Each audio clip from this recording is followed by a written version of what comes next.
네, 안녕하세요. 오늘도 우리 같이 이렇게 실용수학 온라인 강의로 이렇게 수업 이어나가게 됐습니다.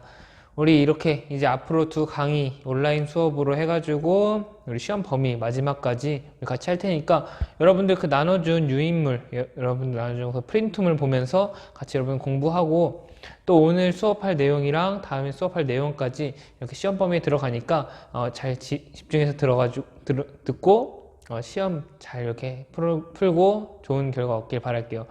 자, 그러면 오늘 우리 이제 같이 한번 해볼 건데, 자, 우리 2단원 들어와서 무엇을 배운다라고 했냐면 도형의 관찰에 대해서 배운다라고 했어요. 도형의 관찰이랑 도형의 표현이랑 좀 이렇게 겹치는 부분이 없지 않아 있는데, 자, 그 관찰하는 거 우리 같이 한번 오늘도 이어나가 보도록 할게요. 자, 오늘 배울 거는 그 물체의 거리에 따라서 이 도형들이 어떻게 보이느냐, 그것을 어떻게 또 우리가 그려낼 수 있느냐, 아니면 또는 어떻게 그려져 있느냐, 그걸 한번 보도록 할 거예요. 그래서 이걸 잘 배우고 나면은 우리 나중에 디자인 쪽으로 가던가 아니면 미술 쪽으로 이렇게 전공을 하는 친구들은 정말 굉장히 도움 많이 될 테니까 우리 같이 한번 이 도형에 대해서 같이 알아보도록 할게요. 자, 먼저 지금 옆에 있는 사진을 보니까 자, 우리가 재밌는 이런 사진을 찍었는데 여러분들 이런 사진 많이 찍어봤나요? 자, 지금 이 손이 에펠탑만 할까요? 에펠탑인데 에펠탑을 이렇게 감싸고 있는 손이 있어요. 자, 이 손이 에펠탑만 하진 않겠죠. 자, 이걸 어떻게 찍었을까요? 여러분들 이렇게 핸드폰을 이렇게 들고서 바로 옆에 손을 두고 저 멀리 에펠탑을 둔 다음에 이렇게 놓고 이렇게 사진 카메라에 맞춘 다음에 이렇게 찍었겠죠. 자, 이렇게 우리가 그리고 옆에 있는 그 태양, 해 사진을 이렇게 손에 올려놓은 것처럼 이렇게 찍었듯이, 자, 이렇게 우리가 보듯이 멀리 있는 거는 굉장히 작게 보이고 또 가까이 있는 거는 크게 이렇게 보인다는 걸 이용해서 이렇게 사진을 찍을 수 있어요. 자, 근데 굳이 사진만이 아니더라도 우리가 직접 보는 것도 이렇게 여러분들 이렇게 보면은 멀리 있는 그 큰 조형물도 우리가 보기에는 요만한 사이즈로 이렇게 보이게 돼요. 자, 그걸 어떻게 이제 그림에서 표현하고 사진에서는 어떻게 표현됐는지, 자, 그리고 그 원리는 무엇인지 우리 한번 오늘 배워보도록 하겠습니다. 자, 지금 이 사진을 보면은 옆에 있는 사진을 보면은 어떤 그림, 나무들이 이렇게 가로수들이 이렇게 쭉 질주어 있는 그림이 보이죠? 자, 그래서 자, 우리가 이 가로수들이 높이가 비슷비슷하겠다는 거 우리는 알고 있어요. 그래서 사진을 볼 때도 그게 문제없이 이렇게 인식되긴 해요. 자, 그런데 이거를 네모칸을 쳐가지고 직접 한번 그 실제 크기, 우리 사진에 나와 있는 그 크기를 한번 비교해 보도록 할게요. 자, 지금 왼쪽에 나와 있는 나무를 보니까 왼쪽에 있는 나무는 지금 더 작아요. 그리고 오른쪽에 있는 나무는 자, 더 큰 사각형 안에 이렇게 딱 맞게 들어가 있는 걸 볼 수 있어요. 그래서 이 사진에서 이 두 나무를 그냥 딱 놓고 비교하면은 하나는 이렇게 작고 하나는 이렇게 커요. 자, 근데 우리는 어떤 걸 알고 있다 했죠? 가로수 쓴 나무들은 다 서로 비슷비슷한 그런 높이가 있다. 자, 그럼 이 차이는 어디서 나올까요? 우리 아까 봤듯이 멀리 있는 거는 더 멀리 보이고, 더 작게 보이고, 가까이 있는 거는 더 크게 보인다는 거. 그것 때문에 이런 사진에서 이런 차이가 나타나게 돼요. 자, 그럼 이거를 어떻게 이 미술 쪽에서 우리가 그림을 그릴 때 어떻게 이용하는지 그걸 한마디로 이렇게 정리하는 단어가 있다고 하는데, 자, 우리 한번 배워볼게요. 자, 여러분들 원근법이라는 단어 들어봤나요? 미술 시간에 여러분들 들어본 친구도 있을 거예요. 자, 원근법. 멀 원자에다가 가까울 근자를 써가지고, 자, 어떤 물체가 멀고 가까운 거를 이렇게 그러니까 거리감이 드러나게끔 표현한 그런 기법을 말해요. 자, 그럼 어떻게 표현해야 될까요? 그냥 우리가 다 같은 나무라고 해가지고 멀리 있든 가까이 있든 다 똑같은 크기로 그림에다 그린다면은 그거는 결코 이렇게 거리감이 느껴지지 않을 거예요. 자, 그럼 우리가 아까 봤던 사진처럼 이렇게 가까이 있는 나무는, 우리한테서 가까운 나무는 더 크게 그리고 우리한테서 조금이라도 멀리 떨어져 있는 나무는 더 작게 그리는 그런 방법을 이용해서 여러분들이 이 거리감을 표현할 수 있겠죠? 자, 근데 이 원근법을 이용할 때 주의할 점이 하나 있다고 해요. 그게 무엇인지 한번 보도록 할게요. 자, 원근법을 이용할 때 여러분들이 그냥 가까이 있는 거는 크게, 그리고 멀리 있는 건 작게만 하면 되겠지라고 생각할 수가 있어요. 자, 그런데 우리 같이 한번 보도록 할게요. 자, 이 나무를 이렇게 그려놓고 앞에는 큰 나무 두 개를 배치하고 뒤에는 작은 나무 두 개를 배치해 놓고 자 이렇게 길을 쭉 그려 놓는다면은 우리가 적당하게 이렇게 그린 걸로 보이죠. 이렇게 길이 쭉 이어지는 그런 길 이렇게 보이는데 자 그러면 두 번째 그림 보니까 이것도 마찬가지로 가까이 있는 나무는 크고 뒤에 있는 나무는 조그만데 이번엔 조그만 나무가 굉장히 크기가 작게 표현됐어요. 자 이것도 마찬가지로 이렇게 길을 그려 볼게요. 자 이 길을 그리면 거리감이 제대로 느껴지나요? 그냥 이 조그만 나무는 뭔가 그 적당하다는 느낌이 안 들고 그냥 원래 조그마한 그런 나무라는 느낌이 들 거예요. 자 이렇게 원근법을 이용할 때는 그 멀고 가까운 거를 적절하게 그 비례를 이용해서 여러분들이 비율을 적절히 맞춰 가지고 그 비율이 유지되게끔 그렇게 여러분들이 그리고 표현할 수 있어야 돼요. 그러니까 앞에서 우리 봤던 것처럼 이렇게 보이는 것처럼 앞에 큰 나무랑 뒤에 있는 작은 나무 그 사이에 길이 쭉 이렇게 평행하게 이어지는데 그 사이 줄어든 비율 맞게 그 나무도 크기도 줄여가지고 그렇게 표현해야 우리가 적절하게 이렇게 우리가 거리감이 느껴지는구나 라는 걸 우리가 알 수 있습니다. 자 그러면 이 원근법을 그릴 때 우리가 중요한 점 하나가 있다고 해요. 그 점이 무슨 점인지 우리 한번 이어서 알아가 보도록 할게요. 자, 그 중요한 점이 무엇이냐면 바로 소실점이라는 점이에요. 소실점이라는 점인데, 자, 이 점이 무엇인지 우리 같이 한번 천천히 볼게요. 자, 일단 여러분들 뭐 평행선, 그러니까 쭉 이어지는 고든 두 선이 있다고 할 때, 자, 뭐 예를 들면은 쭉 이어지는 도로 길이 이렇게 쭉 이어지겠죠.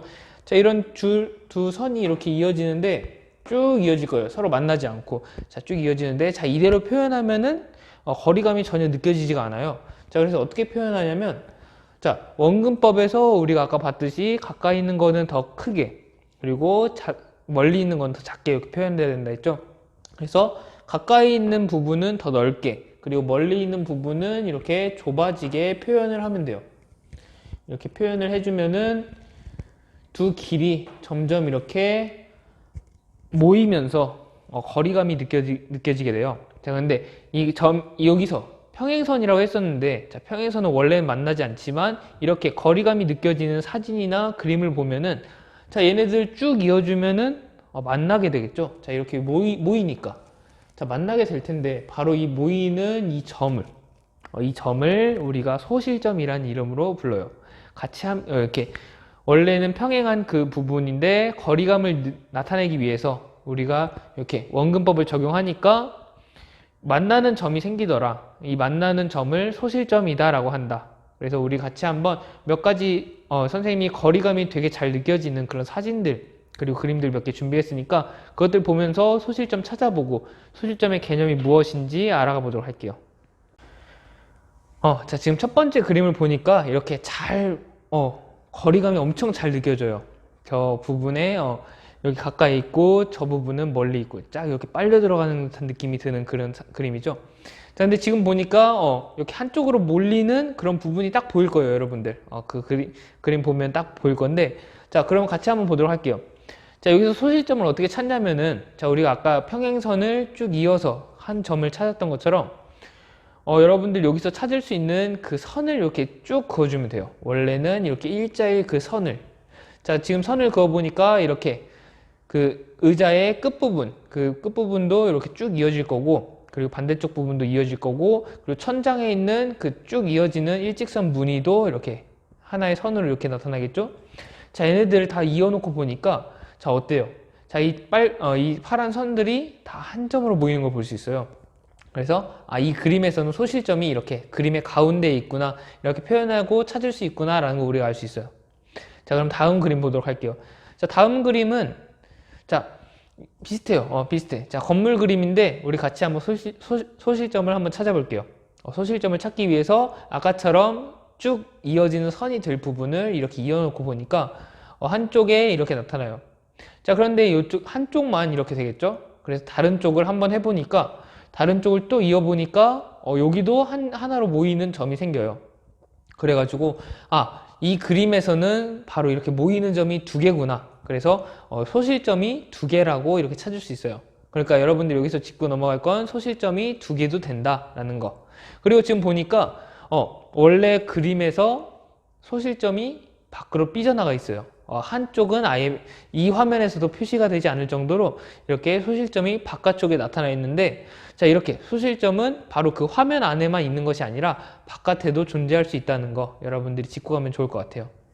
자, 마지막 사진인데, 자, 이거는 성당 사진이에요. 성당 사진을 보니까, 자, 우리 아까 했던 것처럼 한쪽에 이렇게 또 모이는 점을 찾아주고, 또 반대쪽도 보니까 여기도 바깥쪽에 이렇게 생기게 되네요.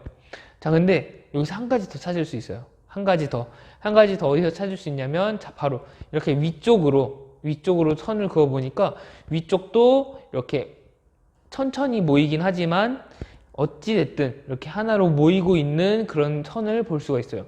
그래서 위쪽도 사진보다 훨씬 높게 이렇게 점이 생기겠지만 어쨌든 위쪽에도 소실점이 생긴다는 거 이렇게 찾을 수 있겠네요. 자, 그러니까 이걸 여러분들 이 사진을 3개를 선생님이 갖고 온 이유는 이 소실점에 대해서 좀 유의해야 될 부분, 그걸 좀 짚어주고 싶어서 선생님이 3개를 갖고 왔어요. 자, 일단 첫 번째로 소실점은 2개 이상 생길 수 있다는 거. 그러니까 1개만 생긴다고 이렇게 얘기할 수 없다는 거. 2개도 되고 3개도 되고 여러 개가 생길 수 있다는 거 짚고 가면 좋을 것 같고, 자, 그 다음으로 두 번째는 소실점은 화면 밖에서도 생길 수 있다는 거.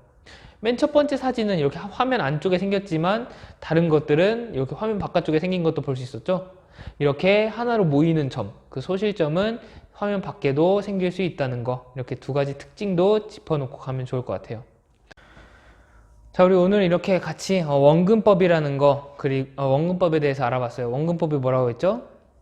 멀고 가까운 것을 이렇게 나타내기 위해서 거리감을 그 그림 또는 사진에 이렇게 부여하는 기법을 원근법이라 한다. 이렇게 여러분들이 정리하고 가면 좋을 것 같아요. 자, 이 원근법에 생긴 특징들, 그러니까 그 줄이는 데는 꼭 그 비율을 유지해야 된다. 그리고 가까운 거는 더 크게, 멀리 있는 건 더 작게 표현해야 된다. 이것들 꼭 기억하고 가면 좋을 것 같고, 또 이 원근법을 이용해서 원근법을 표현하기 위해 가장 중요한 점이 있다고 했는데, 바로 소실점이라는 게 있다고 했죠. 원래는 평행한 그 선들을 쭉 이어놓고 보니까 이 원근법이 적용된 그 그림에서는 하나로 그 평행선들이 모이더라. 그래서 그 모이는 그 점을 소실점이라고 하겠다. 그런데 이 소실점은 2개 이상도 되고 또 이 화면 밖에도 생길 수 있다는 거, 여러분들이 그 특징까지 잘 정리하고 가면 좋을 것 같아요. 자, 그럼 오늘 이렇게 해서 원근법에 대해서 오늘 이 시간 마치도록 하고, 다음 시간에도 조금 더 특별한 도형에 대해서, 그 특별한 그림들에 대해서 같이 한번 관찰하는 시간 가지도록 할게요. 자, 그럼 오늘 수업 잘 정리하고 기억해 놓고 우리 다음 시간에 또 만나도록 할게요.